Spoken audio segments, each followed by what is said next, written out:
Let's get down to business on your most authoritative analysis show around this time. It's less than 2 weeks to the 2016 presidential and parliamentary elections, and the National Media Commission has been talking tough. They've teamed up with the National Communications Authority to crack down on media houses who use their medium to foment trouble. The sanctions include warnings and withdrawal of licenses and frequencies. Well, we'll have some discussion on this shortly. But today, the Chief of Defense Staff, Air Marshal Samson Oje, has held a news conference at which he warned of tough actions against people planning to cause mayhem in this year's elections. Recent political activities in towns across the country have been bloody, but at a media interaction in Accra a while ago, Air Marshal Samson Oje said the military will team up with the police to crack down on any form of disturbance. I would like to sound a note of caution to any person or group of persons who intend to cause any kind of trouble during the election period. We in the military are ready and prepared, together with the civil police and other sister security services, to deal ruthlessly with any such group of persons or person. I would to especially appeal to our young and energetic youth not to allow themselves to be deceived, to be used for violent acts. Any unlawful act will be met with the force that it deserves, and the laws of the land will be applied as appropriate. No body or organization is bigger than this country.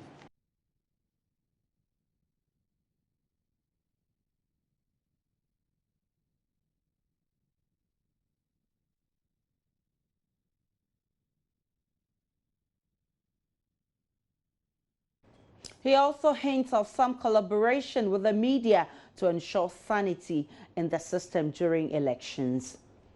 Well, this influence has been magnified by technological advances which have revolutionized the media landscape.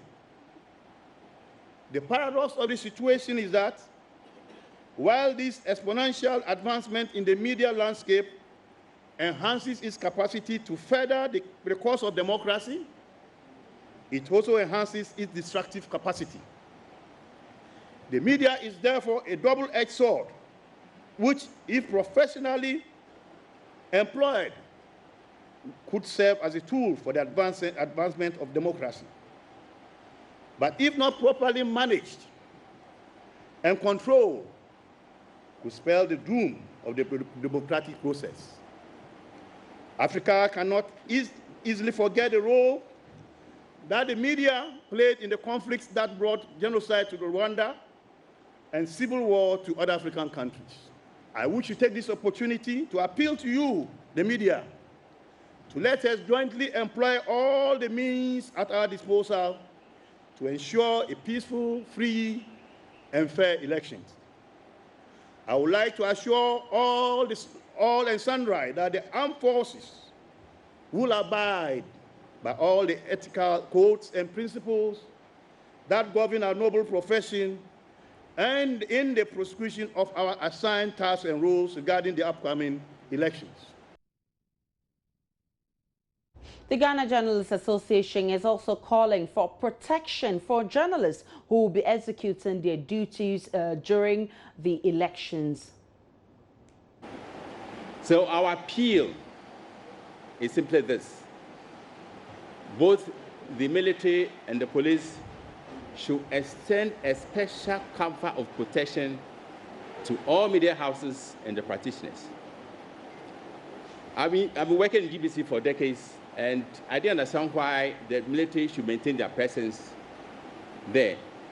Well, after it has been established that the fog of instability has evaporated, but certain developments have vindicated the rectitude of maintaining the military at GBC.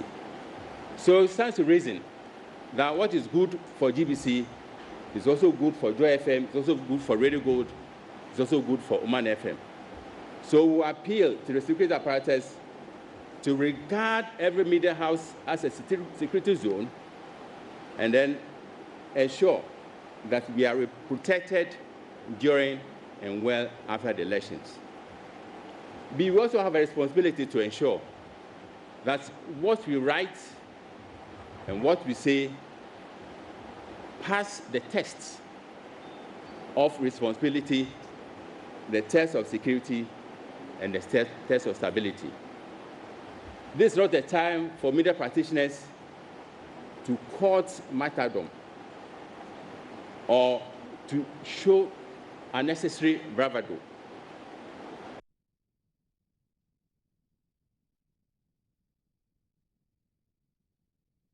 So 11 days to elections, certainly activities towards the elections are becoming very warm, and a lot of violence we're recording now. The NMC, in collaboration with the NCA, are warning media houses who will go into programs that will foment trouble during the elections. And in the studio now is Executive Secretary at the NMC, George Sapon, who will be helping us understand what exactly they mean. Hello and welcome on the Pulse.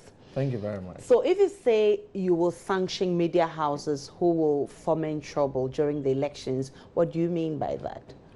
It's a very simple message that the freedoms our Constitution granted us were to support this nation's search for peace, development, and democracy.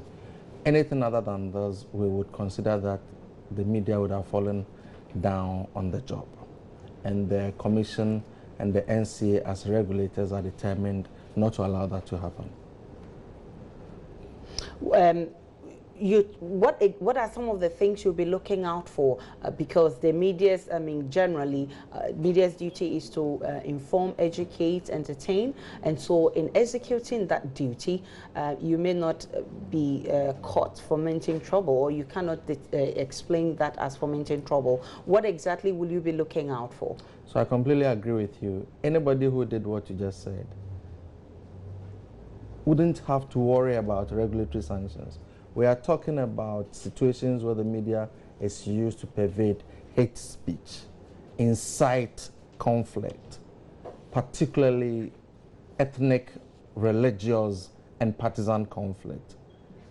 Any attempt by any media house to do this would be met with the necessary sanctions. So what has become of the content law? I'm sure that would have taken care of all of these. We strongly believe that we would have been able to create a calmer situation than what we are seeing. But the Supreme Court is giving judgment on the matter next week. That is on the 30th. We don't know what the court is going to say, but we believe that it would have contributed significantly to reducing the tensions. One of the issues that came up, when this content law was introduced, was the fact that it's going to be like a central point where you'll be determining to the media houses what they should do, and which people thought it was invasion of privacy. Wouldn't this kind of exercise, just be like content law being introduced through the back door? Not at all. Actually, what the content standards instrument required was not what it was taken to mean. It's a global best practice that if anybody who wants to carry out the business of broadcasting gives an indication what it is that they want to talk about, first of all, let me explain some basic principles. The frequency on which broadcasting is carried is a public resource, and therefore it is allocated for public use. So if, for example, you have two applicants for frequency in the same frequency community, you want to look at the programming they propose to do in order to determine which one serves the community better. So in some places, there's something we call the community ascertainment rule, where you actually hold dialogue. The applicant holds dialogue with the community in order to agree on the programming that serves their interests. And the same thing is done when you apply for renewal. So what was required is just a program's guide that enables us to say, this proposes to use the radio, for example, to promote ABCD. This proposes to use the radio to sell ABCD. And on the basis of that, determine which of the two applicants holds the best promise for the community. Second, there's a requirement that certain kinds of programming is carried out beyond the watershed, which is 9 p.m. Essentially, what the watershed means is that there are certain kinds of programs that are not considered suitable for children. Right. Those kinds of programs ought to be run at periods where children are reasonably believed to be asleep. Right. So if you have a programs guide which indicates that certain kinds of programming was going to happen during periods when children were expected to be around, then the regulator could advise you to change the programming. So the programs guide is nothing more than the listings that you see, like pay TV. In our case, we have pay TV services around Ghana who are actually selling their programs by their programs guide, Right. which enables you to determine that, oh, this must be interesting to me, and therefore I want to buy this bouquet or that. That was all that was required. It was nothing like anybody submitting their content to another authority for verification. That would have amounted to censorship. Let's get a clearer understanding of what you seek the media houses to do. That one of the things you seek them to do is not to bring in people who are troublemakers into their studios. How is the media supposed to be able to identify people who are troublemakers, and especially if there are issues that needs to be addressed by these particular people? How do we handle this?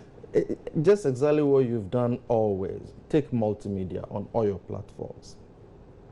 It's a very simple task that all of you have professionally done always. That we don't hold the theory of a good person and a bad person in media. What is important is the communication at each point in time. So if we are on a program, we are on set, and somebody is speaking in a manner that can be insightful, there's an expectation that the presenter of the program, the moderator, will draw the person's attention. If you draw the person's attention and the person refuses and continues, you know how to address such a thing. It's fairly easy to take such a person off, or at a minimum to issue a disclaimer to say, this is not the position of the station, we don't endorse this, we give you another opportunity to please clarify what you are doing. You continue in that trend, you'll be out of our program. And I think that you people have done it extremely well. I doubt that on any of the major platforms of multimedia, people would even attempt to do that because they know it will not be permitted. That is all that we are calling on the generality of the media to do. That there's a certain degree of professionalism that all of us can bring to bear on our work. And if we did that, the peace project would be successful. So it is not about even the occasional weaknesses that we see. The target and the caution is to those organized systems of pervading violence, incitement, and conflict. And you know what I mean. We've seen some examples in our jurisdiction before, but worse examples have been seen in places like Rwanda, in Kenya, and Cote d'Ivoire. Those are the kinds of things that we don't want to see in Ghana. There's been instances where the media has been tagged to be maybe biased or to be affiliated or in bed with one party, I mean, because of some of these controls you're talking about. How do we do that, having at the back of your mind that it's an election year and we all want to stay away from people tagging us and, you know, trying to put us in a bad taste? How does the media handle this kind of situation, trying to control the people who come into the studio, but making sure that we are balanced? Okay. There are two kinds of allegations of bias I've heard in Ghana. One is what the lighter side, which is that any entity that does not get the coverage they think they deserve would run the bias mantra. So multimedia, for example, I mean, it's common knowledge that you've been tagged to almost every political party except the one I'm yet to form. Okay. Every government has said you are supporting the opposition only because you ask questions. I do not know if any of the governments that we've had under democratic Ghana has had any evidence to the claims that they make. But I'm just making that point that we've heard it several times. Those are not the ones that should worry anybody. I think the allegations of bias that should concern all of us are where you see a particular media house patently, in terms of their programming, in terms of their news policy, in terms of how they empanel for programs, patently support particular political parties. Those are problematic because across the world, what we have seen is that when political parties want to carry hate speech and offensive messages, they tend to rely on those kinds of media to do them. One, it is not professional. Two, it is dangerous. And this is the reason why those kinds of media want to be very careful. Nobody is going to intervene on the basis of partisanship. As regulators, we are never going to say, because this station is very friendly to Moneymakers Party, we have a problem with them. Or this particular station is very friendly to Ghost Incarnate Party. That is not a concern for the Commission and the authority. What is of concern to us is how they deploy their professional work, either to the service of the nation, or how they deploy the lack of professionalism to undermine the stability of the state. These are our concerns. All right. So are you aware of some troublemakers? Have you done your own analysis or survey to show which people you think are troublemakers? Can you tell us about them? So it can be a guide. Let's say, as I indicated earlier, we hold no theory of eternal troublemakers. We deal with each content on its own merit, and we want to treat each station like that. Having said that, it would be hypocritical of us if we do not take note of historical circumstances, particularly in 2008, and how some specific media houses behaved. We believe that a repetition of that would not augur well for this nation. For those kinds of media, we are watching, and I won't mince words on that. That as regulators, can you mention some names? I guess that we don't need to mention names. We only also because everybody, particularly in Accra, is aware of these instances. But if you can mention names, how do you intend to sanction? How would you withdraw licenses of such media houses? We are not saying that we are going to withdraw the licenses of those media houses, because that behavior is historical. Right. We are only using that history to guide us. What we are saying is that we will execute the appropriate sanctions in those elections. So what does it mean? It just simply means that it's going to be on case-by-case basis. If anybody does something that offends the law, we will seek to address that. But we are never also going to take any decision without giving that media house an opportunity to defend themselves. Right. And now the content law is in court. The Supreme Court is supposed to decide on that. So on what legal basis are you going to be doing this exercise? That's a very important question you raise. Fortunately, the license, the frequency license that almost everybody is broadcasting on has obligations. And two institutions are minded very well to apply the terms of those authorizations to act.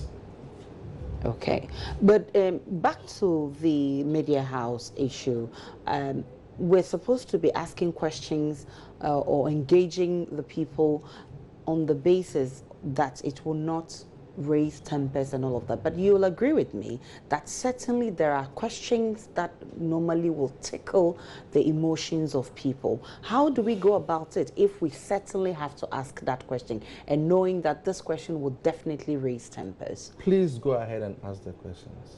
And if it raises tempers, you will sanction the media houses? No, we do not think that that is what the problem is. Our experience from across the world indicates very clearly that specific incidences like that do not create much worry.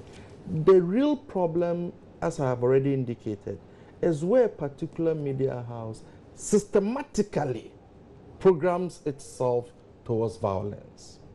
So asking a basic question in the normal course of your work should not necessarily create any problem, because if the person you are speaking to has an answer to the issue, our expectation is that the person will provide that.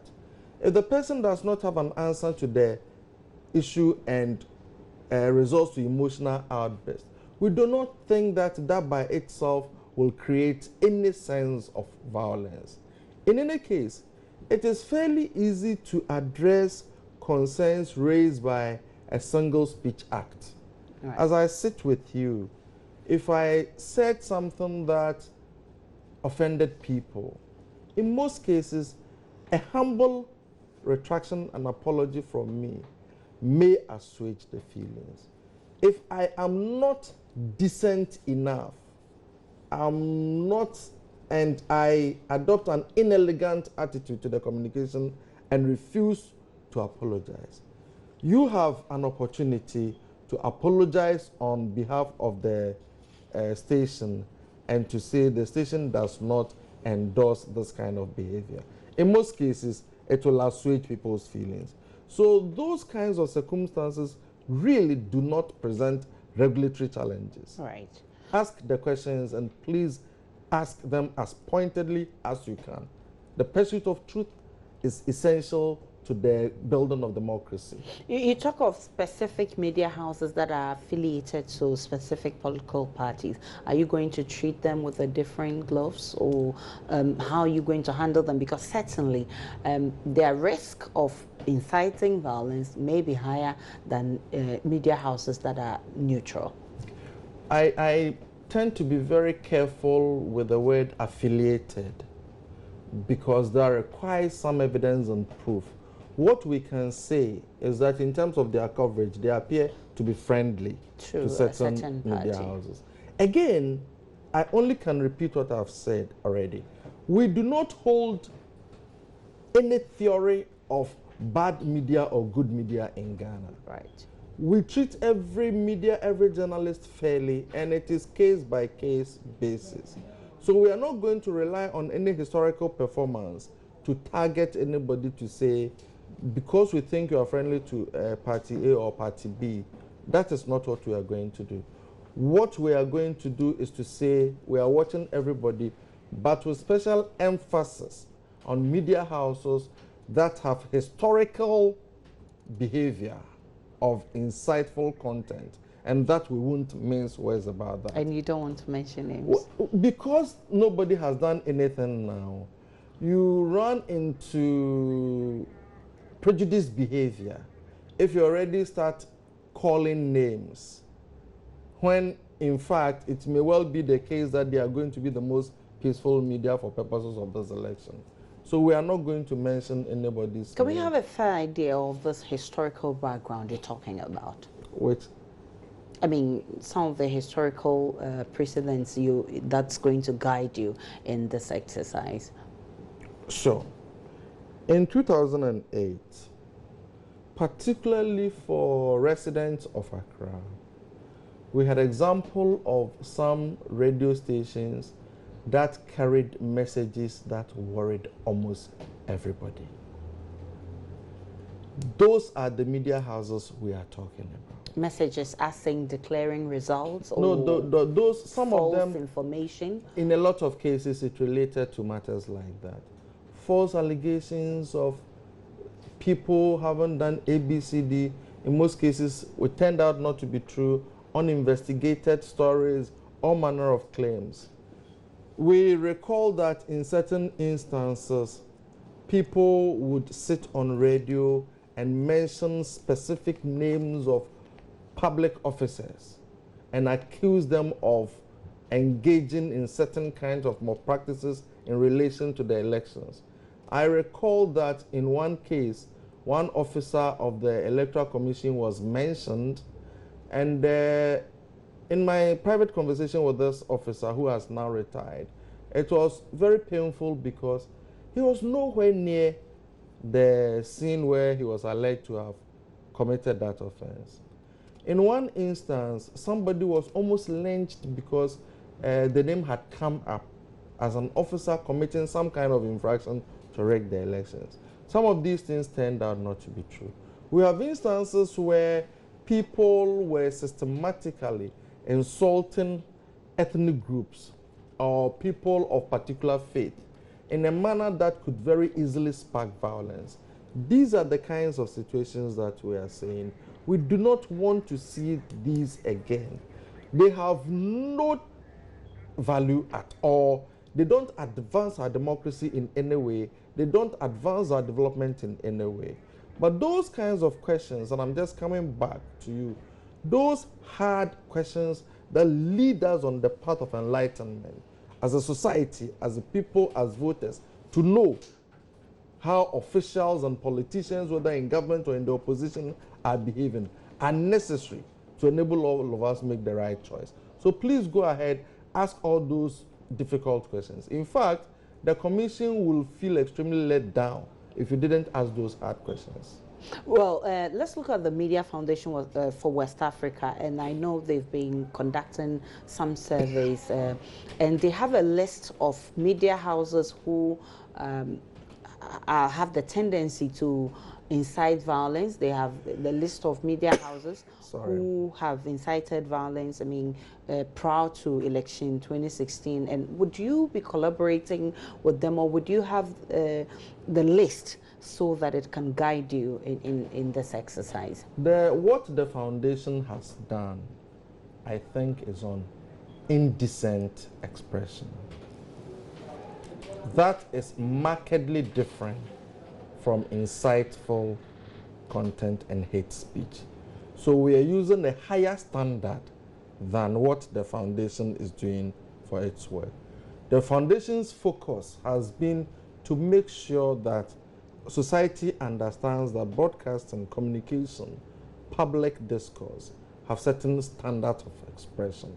And so anybody who does not meet that standard, they will expose, so that all of us together can condemn the act. But it is not every indecent expression that can lead to violence. And so regulatory action would not be based necessarily on indecent expression, even though we seek to discourage that.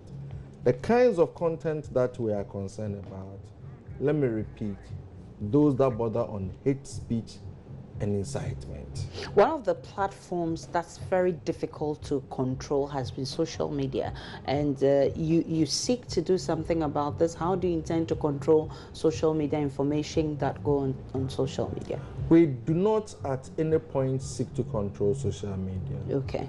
But as you know, in broadcasting and in media generally, control is a very tricky term. Right. What we seek to do, two things. First, to encourage open access and use of social media during this period. And we've had a number of discussions around this. We had a public forum on it. We've had a high-level dialogue on it. We seek to make sure that there is open access for everybody to use. But the second level is that we require responsible use. What it means is that any kind of content that will ordinarily raise issues in traditional or mainstream media will also raise issues on social media.